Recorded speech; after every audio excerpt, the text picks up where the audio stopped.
सबसे पहले तो नमस्कार। नमस्कार सर। कैसे हो? अच्छे हैं। बढ़िया। बढ़िया। अपने बात किसकी कर रहे थे? दिल्ली सल्तनत में तुगलक वंश। तुगलक वंश की। दिल्ली सल्तनत, दिल्ली सल्तनत में दो वंश हो गए अपने, गुलाम वंश और खिलजी वंश। ठीक है, आज अपने तुगलक वंश की बात करें। कल मैंने समझाया था ना किसके बारे में? गयासुद्दीन तुगलक के बारे में। ठीक है, और आज अपने उसके बारे में लिख रहे हैं। अच्छा, सबसे पहले तुगलक थे कौन? कल मैंने बताया था कौन थे इसमें तुगलक। और इनका अगर पीरियड माना जाए तो कहां से कहां तक है इनका पीरियड? 1320 से लेकर सबसे लंबा इन्हीं का ही है ना, 1414 ईस्वी तक।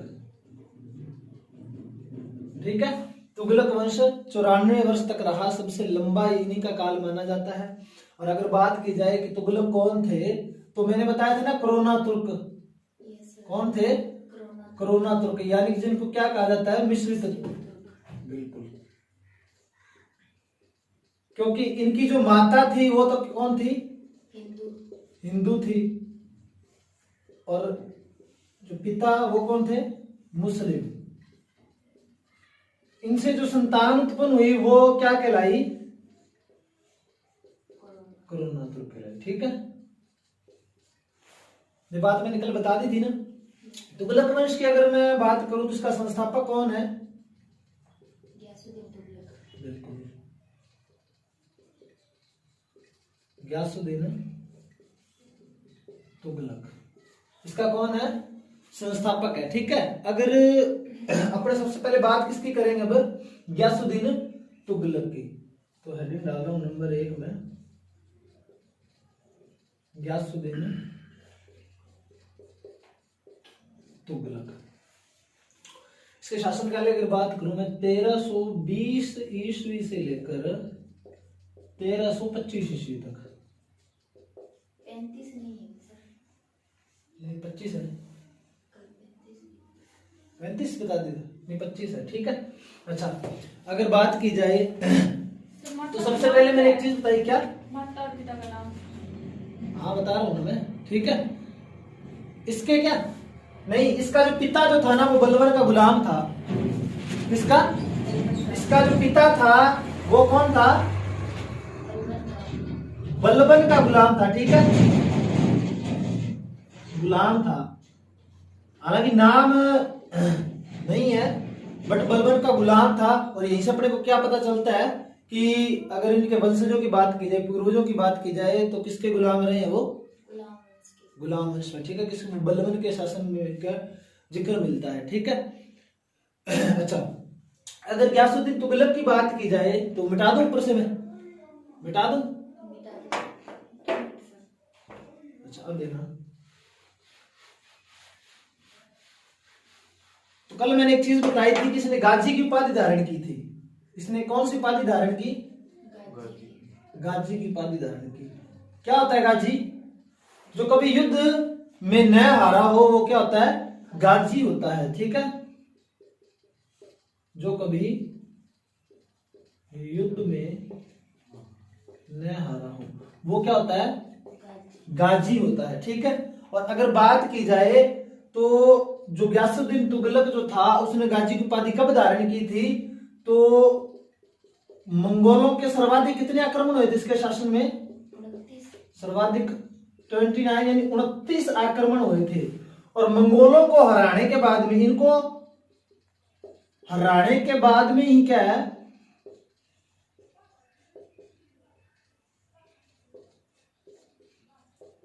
इनको हराने के बाद ही क्या है कि गाजी की उपाधि धारण करता है कौन? गयासुद्दीन तुगलक। ठीक है, और दिल्ली सल्तनत में ये उपाधि धारण करने वाला ये प्रथम सुल्तान या शासक माना जाता है। क्या? दिल्ली सल्तनत में यह उपाधि धारण करने वाला क्या माना जाता है? ये प्रथम शासक या फिर सुल्तान। ठीक है, कौन? गयासुद्दीन तुगलक, जिसने गाजी की उपाधि धारण की है। यहां से अपने को इस चीज के बारे में पता चलता है। नीचे से बिठा दो। अच्छा, आगे मैंने एक चीज बताई थी कि इसका पुत्र कौन है? जोना खां या फिर जुन्ना खां, ठीक है, एक ही बात है, जुन्ना खां या फिर जोना खां, ये नाम है इसके पुत्र का। इसने क्या है, दक्षिण भारत अभियान किया था। क्या किया था? दक्षिण भारत अभियान किया था। और संपूर्ण जो दक्षिण भारत है, संपूर्ण दक्षिण भारत है, तुगलक साम्राज्य का हिस्सा बना था। क्या? किसका? तुगलक साम्राज्य का हिस्सा बना था। ये कल मैंने बातें बताई थी ना, हिस्सा बना था, ठीक है। और अगर बात की जाए तो यही जोना खां आगे जाके किस नाम से प्रसिद्ध हुआ? तुगलक के नाम से, ठीक है। यही व्यक्ति आगे जाके इतिहास में किस नाम से प्रसिद्ध हुआ था? मोहम्मद तुगलक के नाम से प्रसिद्ध हुआ था, ठीक है। मिटा दो ऊपर से, मिटा दो फिर, देखना इधर। अच्छा, अगर बात की जाए तो दिल्ली सल्तनत के अंदर तुगलक वंश के अंदर ही क्या है कि सर्वाधिक क्या हुए थे? एक तो विद्रोह हुए थे, ठीक है, और सर्वाधिक क्या क्या कहा जाता है कि साम्राज्य का विस्तार हुआ था। ये कल मैंने बातें बताई थी ना। ये एकमात्र ऐसा वंश जो था जिसमें क्या है कि सर्वाधिक तो क्या हुआ था? सर्वाधिक साम्राज्य विस्तार हुआ था, साम्राज्य का विस्तार हुआ था। और सर्वाधिक विद्रोह भी इसी के टाइम हुए थे। किसके टाइम हुए थे? तुगलक वंश के समय की बात कर रहा हूं, ना कि गयासुद्दीन तुगलक के अकेले के समय की बात कर रहा हूं, ठीक है। सर्वाधिक विद्रोह भी बात की जाए तो तुगलक वंश के समय हुए, ठीक है। ये बात यहाँ पर नोट कर लीजिएगा। और अगर बात की जाए तुगलक वंश के समय ही क्या है, दिल्ली सल्तनत का पतन क्या हो जाता है? प्रारंभ हो जाता है। क्या हो जाता है? तुगलक वंश के समय क्या हो जाता है? दिल्ली सल्तनत का पतन प्रारंभ हो जाता है। दिल्ली सल्तनत का पतन प्रारंभ हो जाता है, ठीक है। क्या हो जाता है? तुगलक वंश के समय क्या है, दिल्ली सल्तनत का क्या हो जाता है? पतन प्रारंभ हो जाता है। क्या हो जाता है? पतन, ठीक है। ये चीजें अपने को देखो कंफ्यूजन में डाल सकती है कि सर्वाधिक साम्राज्य का विस्तार भी इन्हीं के टाइम हुआ और पतन भी इन्हीं के टाइम हुआ, क्योंकि इनका जो लंबा टाइम 94 वर्ष 94 ईयर, ठीक है, इतना लंबा शासनकाल था। देखो इन्होंने ऐसे ऐसे शासकों भी हुए इनके टाइम, जैसे फिरोज शाह तुगलक जो है, फिर इसके बाद में हम मोहम्मद बिन तुगलक के बारे में बात करेंगे। किसानों का ये स्वर्णिम काल रहा है, किसानों के लिए बहुत कुछ किया है इन्होंने। इन्हीं के टाइम क्या है कि बहुत अच्छे से ऋण दिए जाते थे, जैसे तकाबी ऋण है, ऐसे ऋण दिए गए ताकि किसानों की क्या है, हेल्प की जा सके, सहायता की जाए। सहयोग के लिए इन्होंने नहरें, कुएं वगैरह बनवाए। तो मतलब बढ़िया काम किए, साम्राज्य का विस्तार भी किया इन्होंने, अभियान भी किए। और लगभग लगभग लगभग लगभग क्या है कि ये एक ऐसा वंश जो था क्योंकि लंबे टाइम तक चला और सारे काम इन्होंने कर दिए, तो अंत में जाके क्या है कि बिल्कुल पटकनी खा गया ये वंश। यही पटकनी खा गया, क्योंकि अच्छा वंश था। फिर आगे तो होनी थी ना ये काम, तो फिर आगे तो आक्रमण होने लग गए थे, इसीलिए क्या है कि यहाँ से पतन होना प्रारंभ हो गया था। मिटा दो ऊपर से।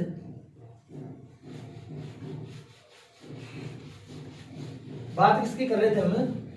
गयासुद्दीन तुगलक की बात कर रहे हैं ना। अच्छा, अगर गयासुद्दीन तुगलक की बात की जाए, कल भी मैंने बताया था कि एक नगर बसाया था इसने, गयासुद्दीन तुगलक ने 1321 से लेकर 1325 ईस्वी के मध्य किसके निकट दिल्ली के समीप क्या बसाया उसने? एक नगर बसाया था ना। क्या नगर का नाम क्या था उसका? तुगलकाबाद, ठीक है। ये नगर इसने बसाया तुगलकाबाद, ये नगर ये बसाता है। और अगर इसके बाद में अगर बात की जाए तो इस व्यक्ति ने 1324 ईस्वी में, कब? 1324 ईस्वी में कहां पर? बंगाल और उड़ीसा पर विजय हासिल की। ठीक है, किसने? गयासुद्दीन तुगलक ने। और गयासुद्दीन तुगलक की अगर बात की जाए तो बंगाल के विरुद्ध इसका अंतिम अभियान था। बंगाल के विरुद्ध क्या था इसका? इसके शासन का क्या था? अंतिम अभियान माना जाता है। ठीक है, बंगाल के विरुद्ध इसका ये अंतिम अभियान माना जाता है इसके शासन का। और मैंने एक चीज और भी बताई थी कि बलबन का जो पुत्र होता है कौन? बुगरा खां, वो अपने आप को स्वतंत्र घोषित कर देता है और उसको ये क्या कर देता है? मार डालता है। बलबन के पुत्र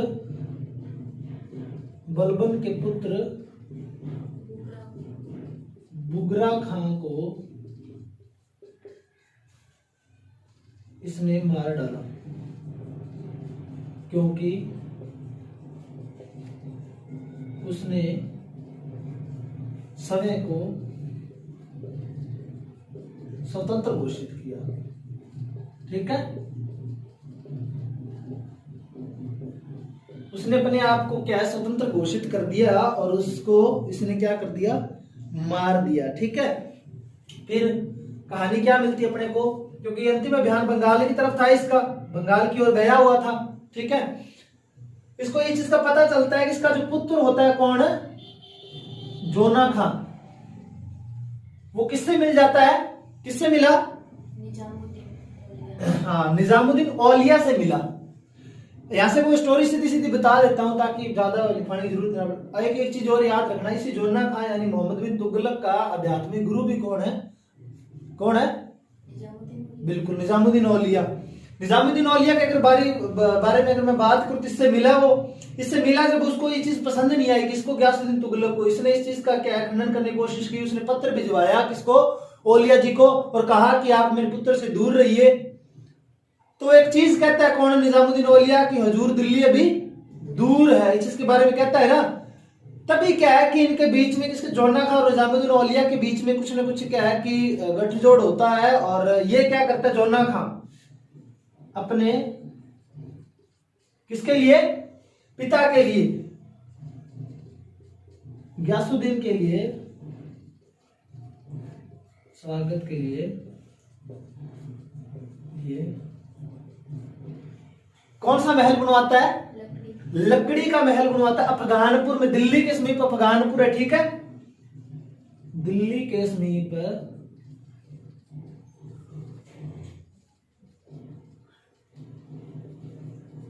अफगानपुर में भव्य, या कह सकता हूं मैं, लकड़ी का महल बनवाया। ठीक है,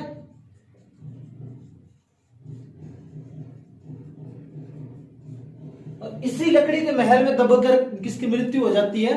गयासुद्दीन तुगलक की। लिखो, मिटा दो।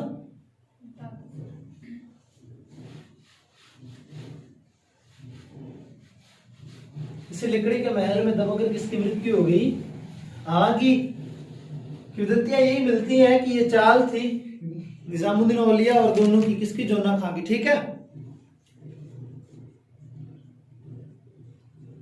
इस महल का वास्तुकार कौन था?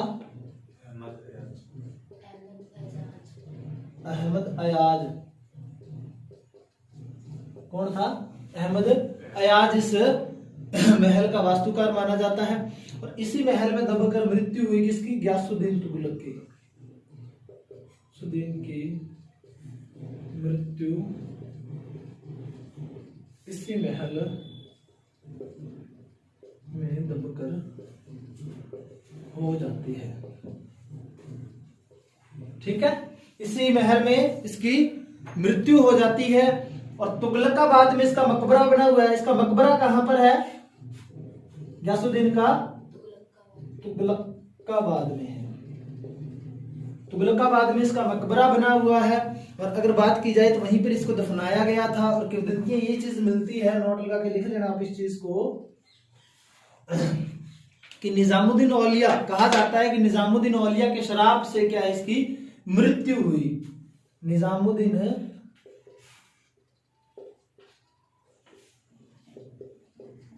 औलिया के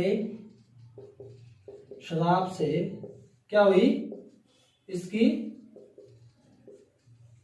मृत्यु हुई। इस तरह की कुछ बातें मिलती हैं। और अगर बात की जाए तो ये जो निजामुद्दीन औलिया हैं, दिल्ली के क्या, चिश्ती संप्रदाय। कौन सा संप्रदाय? चिश्ती संप्रदाय या चिश्ती सिलसिला, एक ही बात है, ठीक है। संप्रदाय के संत थे ये। क्या थे?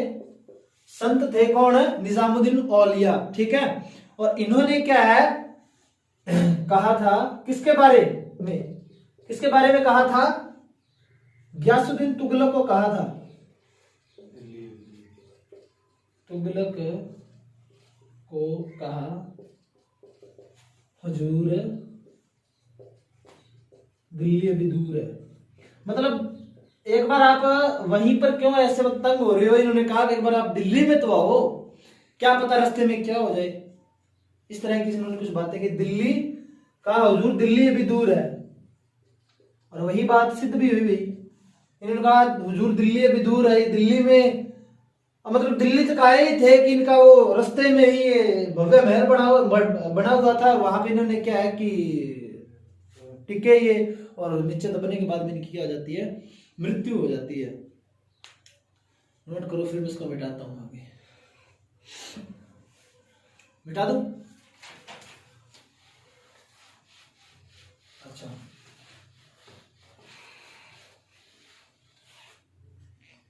अगर गियासुद्दीन तुगलक के कुछ निर्माण कार्यों की अगर बात की जाए, किसके निर्माण कार्य कौन कौन से थे, तो विजय मंडल,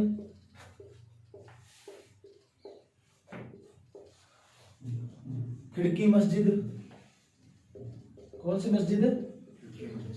खिड़की मस्जिद,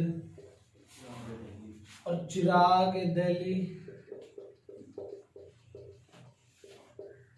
मस्जिद इन्होंने बनवाई। तो ये कुछ एक निर्माण कार्य थे किसके? गियासुद्दीन तुगलक के। और भाई किसानों के प्रति बहुत ही उदार हृदय वाला था ये व्यक्ति। इसने क्या किया, जो खालसा भूमि थी, कौन सी भूमि? खालसा भूमि, यानी जो सरकारी भूमि थी, जो इस पर अलाउद्दीन खिलजी के टाइम क्या था, बहुत ज्यादा कठोर क्या लिया जाता था, कर लिया जाता था। अलाउद्दीन खिलजी की जो कठोर नीतियां जो थी, उनका क्या कर दिया, खंडन कर दिया किसने? गियासुद्दीन तुगलक ने। और ये कर जो है उसने क्या कर दिया, या जो नीति जो थी ये क्या कर दी सर, खत्म कर दी, ठीक है। चलो बात की जाए से कर सुलह जाता था अलाउद्दीन खिलजी के समय में,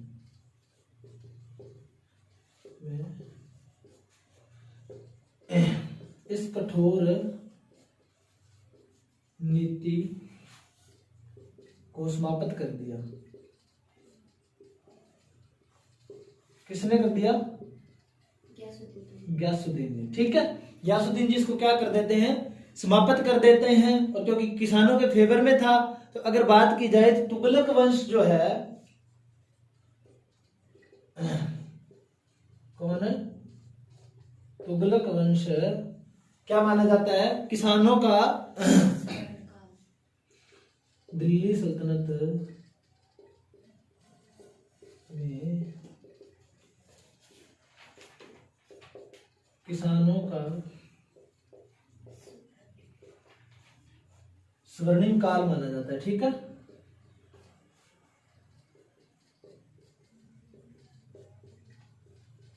इसको आप नोट करो, क्योंकि ये स्वर्णिम काल माना जाता है। तो इतिहासकार बर्नी भी एक बात कहते हैं कि दिल्ली सल्तनत के अंदर, तुगलक वंश के अंदर, ठीक है, दिल्ली सल्तनत में तुगलक वंश के अंदर क्या है, ऐसा एक भी घर नहीं था जहां सोने के घड़े ना हो, आभूषणों से भरे हुए, वो भी मतलब हर घर के अंदर क्या है कि कोई सा इक्का तुक्का एक ऐसा घर मिलता हो जाना हो, बट हर घर के अंदर औसतन क्या है कि सोने के भरे हुए आभूषणों से वो घड़े मिलते थे।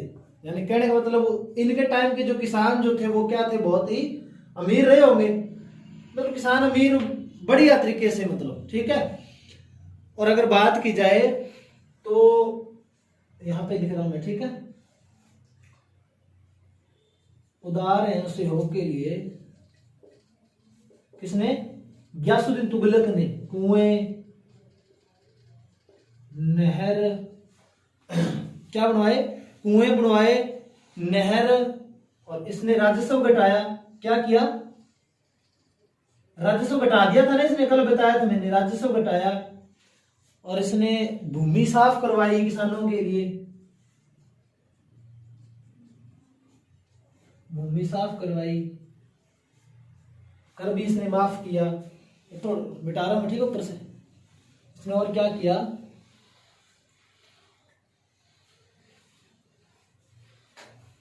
इसकी बात की जाए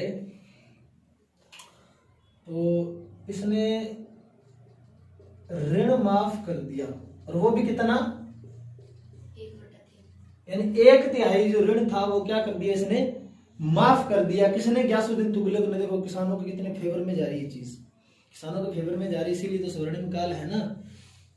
अच्छा अगर बात की जाए तो ये जो कार्य करने वाला कौन से, ये, और ये कार्य करने वाला दिल्ली सल्तनत के अंदर ये प्रथम क्या माना जाता है, शासक माना जाता है, ठीक है। ऐसे कार्य करने वाला ये क्या माना जाता है, प्रथम शासक माना जाता है। कौन, गयासुद्दीन तुगलक। और इसने एक आदेश जारी किया था, इसने क्या किया, एक आदेश जारी किया। क्या आदेश जारी किया था, समझता, कल भी मैंने बताई थी ये चीज, कि इसने कहा कि जो ऋण का 1/11 भाग, इससे अधिक नहीं होना चाहिए। इससे क्या अधिक नहीं, मतलब इसके नीचे नीचे ही होना चाहिए, इससे ज्यादा कोई भी ऋण नहीं लेगा, ठीक है, किससे, किसानों से। तो 1/11 भाग से अधिक नहीं होगा क्या, ऋण, ठीक है। इसने इस चीज के बारे में कहा, वो भी 1 वर्ष के अंदर अंदर नहीं होना चाहिए। लिमिट क्या थी इसकी, 1 वर्ष। 1 वर्ष के अंदर अगर कोई मतलब किसी पर मतलब जो ऋण अदायगी कर रहा है तो वो ऋण कितना नहीं होना चाहिए, मतलब 1/11 भाग से ऊपर नहीं होना चाहिए, अधिक नहीं होना चाहिए, उससे नीचे जरूर हो सकता है, ठीक है। तो ये आदेश भी जारी करता है, कौन करता है, गयासुद्दीन तुगलक करता है, ये चीज याद रखना। और अगर बात की जाए तो इसके टाइम से पहले क्या है, जो किसान कोई ऋण नहीं चुका पाता था, ऋण नहीं चुका पाता था तो उसको शारीरिक दंड दिया जाता था। क्या दिया जाता था,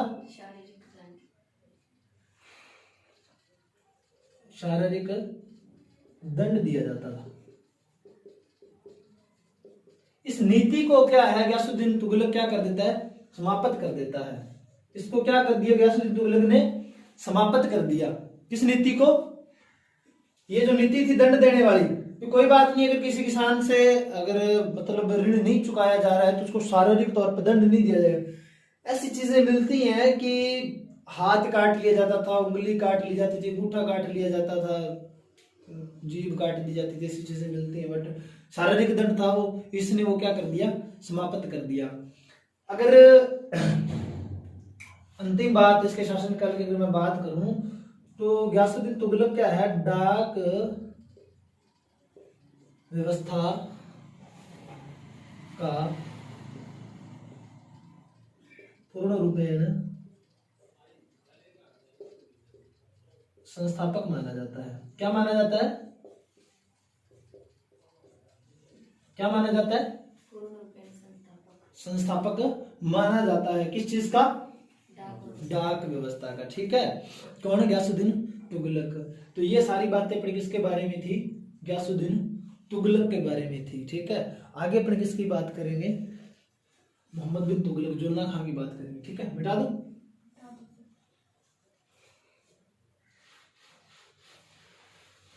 अब देखना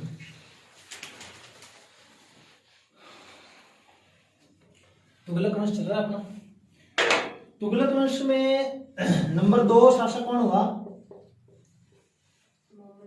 मोहम्मद बिन तुगलक निहायती पढ़ा लिखा बंदा था ये। शासनकाल कब से होना चाहिए इसका? 1325 ईस्वी से लेकर 1351 ईस्वी तक। देखो समझना इस चीजों को। ये बंदा जो था निहायती पढ़ा लिखा था, ठीक है।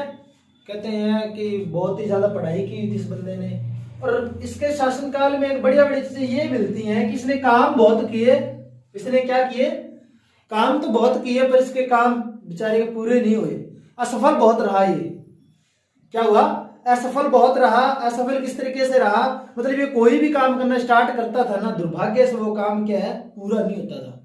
ये मतलब उस काम में पीछे रह जाता था। वैसे पढ़ा लिखा तो बहुत था बेचारा, मतलब फ्यूचर की सोचता था, आगे की सोचता था, बट क्या है कि हमेशा पटके नहीं खा जाता था। कौन? मोहम्मद बिन तुगलक। हालांकि इसके मतलब काम कुछ एक तो ठीक है, बट कुछ एक गलत काम भी इसने किए। जैसे इसके बारे में अगर मैं बात करूं तो सबसे पहले इसका मूल नाम पूछा जाता है। क्या पूछा जाता है? मूल नाम। तो मूल नाम क्या है इसका? जोना खां। ठीक है, मूल नाम इसका जोना खां था। और अगर इसकी एक उपाधि की बात करूं, इसकी एक उपाधि थी। उपाधि क्या थी? उलुग खां। उलुग खां किसकी उपाधि मानी जाती है। और अगर बात की जाए तो इसी के टाइम क्या है, सर्वाधिक क्या है कि विस्तार हुआ इसका? तुगलक वंश का। तुगलक वंश का सर्वाधिक विस्तार हुआ, यानी कि इसके साम्राज्य का सबसे ज्यादा विस्तार हुआ, साम्राज्य का। ठीक है, और इसके साम्राज्य की अगर बात की जाए तो लगभग लगभग 23 प्रांत थे। कितने? 23 प्रांत थे। आगे मैं जब इसके बारे में बताऊंगा मैं, ठीक है, अंत में, तो वहां पे अपने को दो चीजें पता चलेंगी कि इसके टाइम में दो नए साम्राज्य बसे, या दो मैं कहूं तो नए नगर बसाए गए इसके टाइम में। एक तो हिंदू साम्राज्य जो था, कौन सा? विजयनगर, और एक बहमनी साम्राज्य था। उसके बारे में बात करेंगे, बट एक बार अपने इसके मोहम्मद बिन तुगलक की शुरुआती चीजों के बारे में बात करते हैं। ठीक है, देखो इस बंदे की अगर बात की जाए तो ये बुद्धिवाद दर्शन का उपासक था। क्या था? ये बुद्धिवाद दर्शन का उपासक था, पढ़ा लिखा था ये। ठीक है, सर्वाधिक विद्वान शासक माना जाता है ये। क्या माना जाता है? सर्वाधिक विद्वान शासक माना जाता है। कहां का? दिल्ली सल्तनत। ठीक है, अब यहां से अपने को एक चीज पता चलती है कि इसके दरबार में क्या थे? दो जैन मुनि थे दरबार के अंदर। क्या थे? दो जैन मुनि इसके दरबार में थे, दरबार में थे। ठीक है, कौन कौन से? नंबर एक तो था राजशेखर,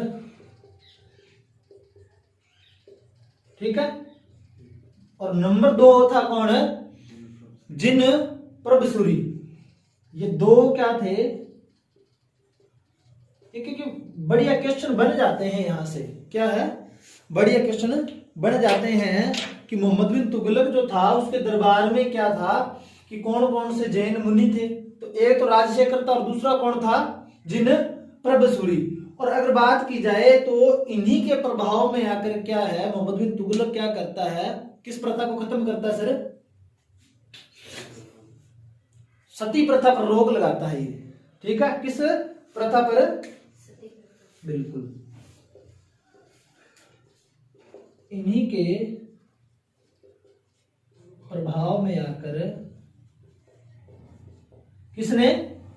मोहम्मद बिन तुगलक ने, मोहम्मद तुगलक ने सती प्रथा पर रोक लगाई। इसने क्या कर दिया? रोक लगा दी ना। ठीक है, अच्छा, अब ये भाई सती प्रथा पर रोक लगा रहा है, ठीक है। इसलिए कि काम बहुत अच्छे अच्छे थे, इसने मतलब आगे भी बहुत सारे काम करेगा। अब इसने सबसे पहले तो सती प्रथा पर रोक लगाई, आगे हम पढ़ेंगे तो अकबर के बारे में पढ़ेंगे तो अकबर यही काम करता है। तो यहां से क्या है, इसके बारे में तथ्य निकलते हैं। ऊपर से मिटा दो, सारे मिटा दो, वो मिटा दो, पढ़ा दो। मिटा दो सर। अच्छा ठीक है। अब इसने सती प्रथा पर रोक लगाई, तो एक तो इसको क्या है मोस्ट इंपॉर्टेंट लगा लेना इस चीज को, क्योंकि ये बढ़िया तथ्य होते कुछ। एक तो दिल्ली सल्तनत का इसको अकबर कहा जाता है, ठीक है। एक तो क्या क्या कहा जाता है इसको, दिल्ली सल्तनत का अकबर, और एक अकबर का पूर्वगामी भी कहा जाता है इसको, अकबर का पूर्वगामी भी कहा जाता है, ठीक है। किसको? मोहम्मद बिन तुगलक को, ठीक है। और ये ऐसा बंदा था जो मतलब हालांकि मतलब इसको कोई लेना देना नहीं था कि कौन क्या कर रहा है। इसने क्या किया, हिंदू त्योहार मनाने प्रारंभ किए। क्या? हिंदू त्योहार, जैसे आपकी होली है, दिवाली है, दशहरा है, दिवाली है, दशहरा है, ये क्या है हिंदू त्योहार हैं जिनको मनाना क्या किया इसने प्रारंभ किया, और बड़े ही आनंद से मनाता था। और अगर बात की जाए तो ऐसा करने वाला क्या है, ऐसा करने वाला प्रथम शासक माना जाता है। क्या माना जाता है? प्रथम शासक माना जाता है।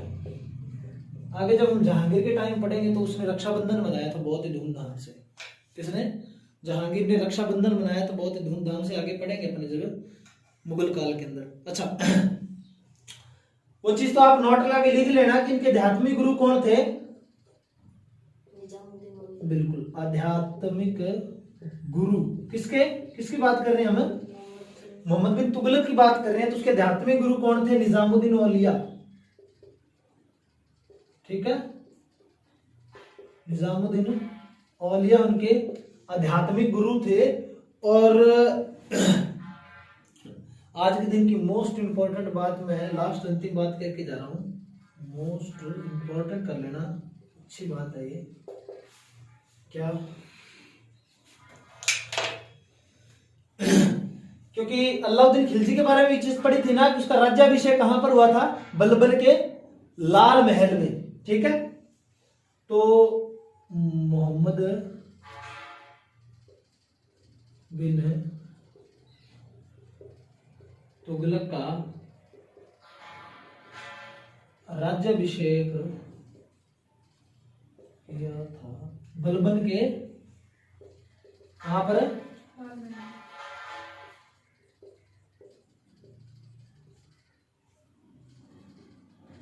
बलबन का जो लाल महल है ना, इसके फर्श पे क्या है, फर्श जो है ना वो बिल्कुल सफेद तस्तरी से बना हुआ है, कहते हैं बहुत ज्यादा।